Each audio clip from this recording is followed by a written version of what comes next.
Sego, Sewagwego. J'espère que tout le monde va bien. J'aimerais présenter cette capsule aujourd'hui sur l'enjeu de nos terres. Je voudrais commencer avant de mentionner qu'aucun cédé n'avait été intentionnel. On ne recherche pas le cédé. Le titre des terres appartient à tous les membres de notre communauté et que les terres n'étaient pas à vendre dans le temps et ne le sont pas aujourd'hui. J'aimerais commencer en mentionnant que nous étions ici dans la région depuis plus de 2000 ans. Les preuves sont trouvées toujours aujourd'hui dans le parc d'Oka. La céramique qui date depuis ces temps-là est preuve de notre existence, de notre occupation du territoire ici depuis longtemps. Alors j'aimerais commencer avec une brève histoire commençant dans les années 1600. Pendant plusieurs décennies, les Iroquois étaient en guerre constante, attaquaient les Premières Nations des Algonquins, les Hurons et ainsi de suite. Et l'échange entre tout le monde avait plus ou moins cessé. Alors, la Grande Paix de 1701 a eu lieu. Les 8 nations du Québec, dans le temps, ont créé une paix. Et depuis ce temps-là, la paix a duré. On a fait de l'échange, on a fait des partenariats de tout genre avec les autres nations. Alors, ceci a continué jusqu'à 1717. La seigneurie qui avait été créée avait pour but d'avoir le bénéfice pour les Autochtones. On le voit dans l'historique où le roi, son intention était que si les Indiens cédaient la terre, partaient de la terre, que ces terres-là revertiraient à lui, pas aux Sulpiciens. Très important de se souvenir de ça. Alors, ceci a continué jusqu'à 1760, là où la Grande-Bretagne était en guerre avec la France. Et ici au Québec, Nouvelle-France, la guerre était presque terminée. On voit en 1760 l'armée britannique entrer de l'Ontario et voulant aller conquérir Montréal. Alors, c'est là que le premier traité de 1760, le traité de Oswegatchie, avait été conclu, un traité de neutralité. Les Mohawks de Kahnawake, Akwesasne, Kanesatake, avaient envoyé des représentants à cette réunion. Un de ces représentants, pour Kanesatake, était le chef Anayeta. Anayeta, d'après les documents historiques, était un chrétien qui gouvernait sous sa coutume. Et à cette réunion-là, à Oswegatchie, une ceinture wampum avait été changée entre le chef Anayeta et Sir William Johnston, le représentant de la Grande-Bretagne, acceptant que le titre des terres nous appartenait et avait été aussi accepté par la Grande-Bretagne.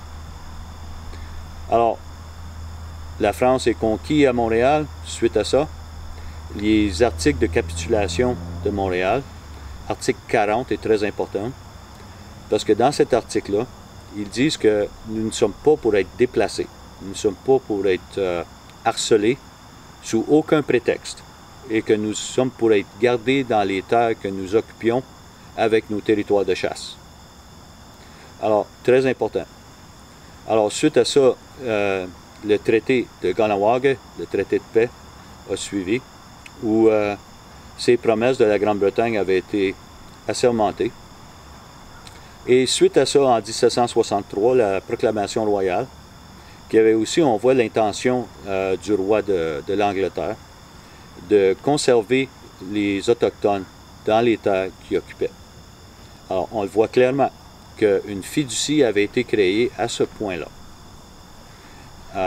Tout ça est reflété aussi, il faut mentionner, parce que là, on voit 1760, 1763 et 1764, le traité de Niagara.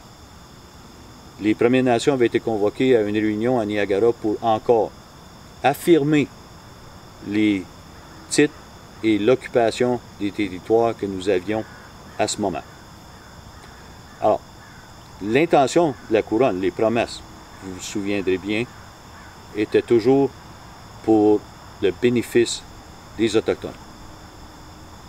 À peu près 60 ans plus tard, on voit les Sulpiciens en train de négocier avec la couronne, probablement dans le dos des Autochtones, pour le titre de l'affirmation des terres. Alors, l'ordonnance de 1841 était très importante parce que les Sulpiciens voulaient absolument avoir leur titre assermenté.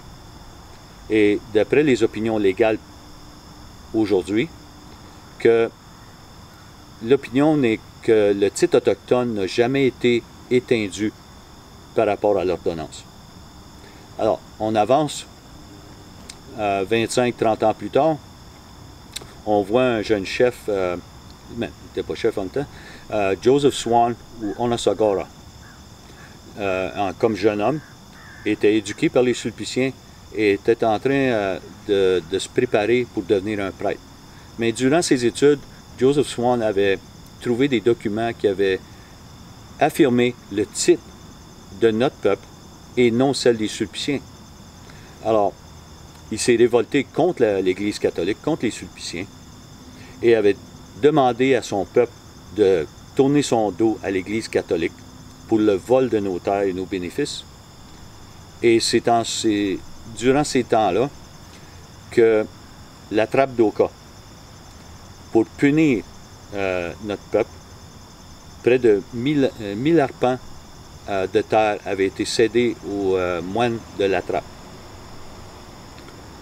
Alors, on voit que Joseph Swan, durant ce temps-là, se battait contre les Sulpiciens, avait été emprisonné pendant plusieurs années, et jusqu'au point où ça lui a coûté sa vie. On sait que, d'après la croyance populaire aujourd'hui, que Joseph Swan avait été convoqué pour un banquet à Montréal en son honneur et est mort le lendemain.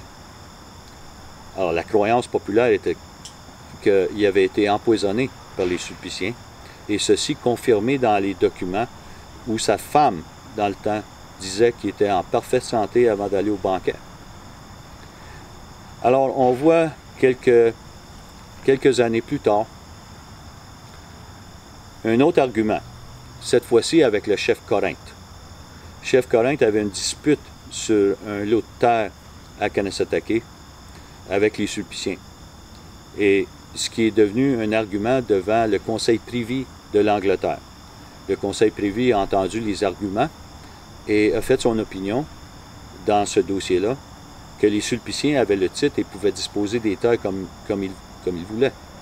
Mais c'était clair que, d'après le Conseil privé, qu'une fiducie avait été créée et que ce n'était pas le propre forum pour ces arguments, et que nous devions retourner au Canada et faire nos arguments devant les cours appropriés, ce qui n'a jamais été fait. Alors, ça c'est 1912.